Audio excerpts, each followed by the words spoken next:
All right, so President-elect Trump, he won't take the oath of office till January 20th, but that is not stopping him from trying to clean up the economic mess that President Obama, of course, is leaving behind.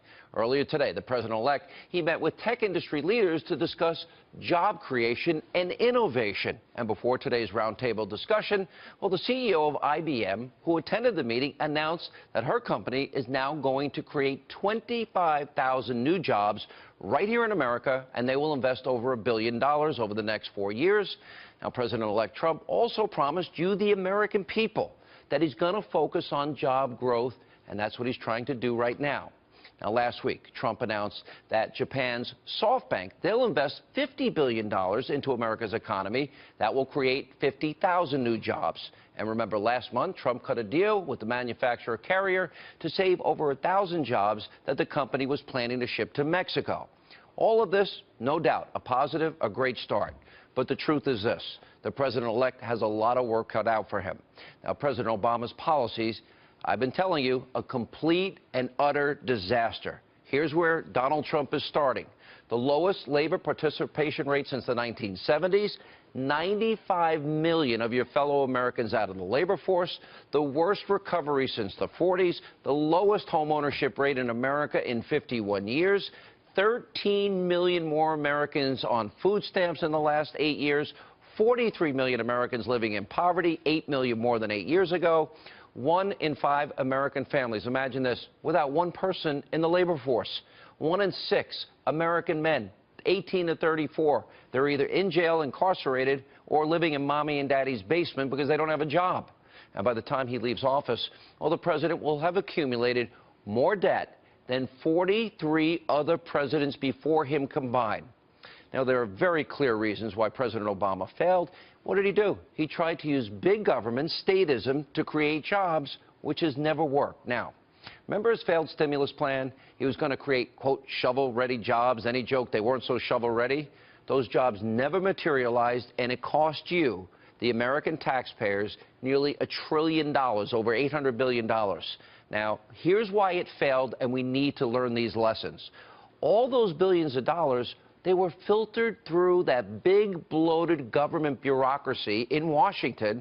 And remember, then it went to their friends and companies like Solyndra. It was destined to fail from day one. These results have been pathetic, and all we have to show for it is doubling the national debt and stealing from our kids. Now, Obama's plan didn't work. So the question we've got to ask tonight, before Donald Trump becomes president, what will work? How do we create success for what I call this election the forgotten man, the forgotten woman election? Now, President-elect Trump's plans, it's a stark contrast to President Obama's. He's going to take the opposite approach. He will implement policies that historically have worked. Now, here's the president-elect's economic plan.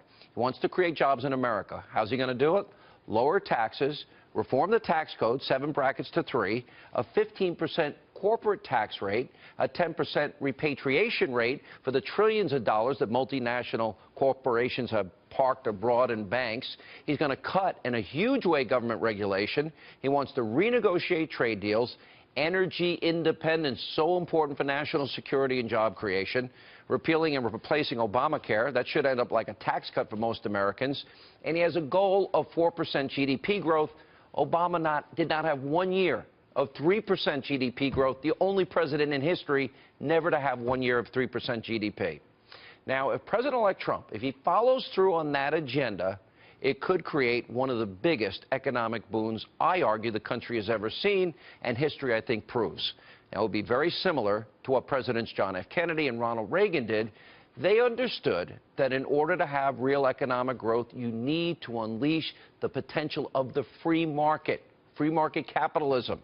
Go back to JFK. He set in motion a plan to cut the top marginal tax rate from 91%. He dropped it to 77%. Now, during his short time as president, 3.8 million jobs were created, while seeing an average of 4.4% GDP growth. Ronald Reagan, he took over for Jimmy Carter. Remember, it was a bad economy then. He took the concept further. He shredded the top marginal rate, lowering it over the course of his presidency from 70% to 28%. As a result, Reagan in 8 years created 20 million new jobs after the 82 recession ended. GDP growth averaged 3.5%. Government revenues nearly doubled. They spiked by 65%. We saw at the end of his presidency the longest period of peacetime economic growth. These lessons are so important. President-elect Trump has one major advantage over JFK and Ronald Reagan. We know that we can become energy independent. We have massive natural gas, shale oil reserves, and not only will tapping into those resources create millions of jobs here at home, but it will also create a whole new foreign policy dynamic in the Middle East. We won't be dependent on countries that hate our guts.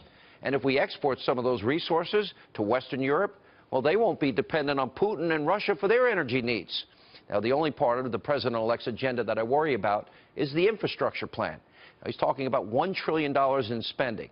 Everybody agrees we've got to fix our crumbling roads and bridges. That's obvious. But how are we going to pay for it? How can we plan? Do we pay as we go? And the money, by the way, cannot be spent. Somehow we got to get it out of the hands of congressmen and senators, 535 greedy bureaucrats in Washington that will misappropriate that money.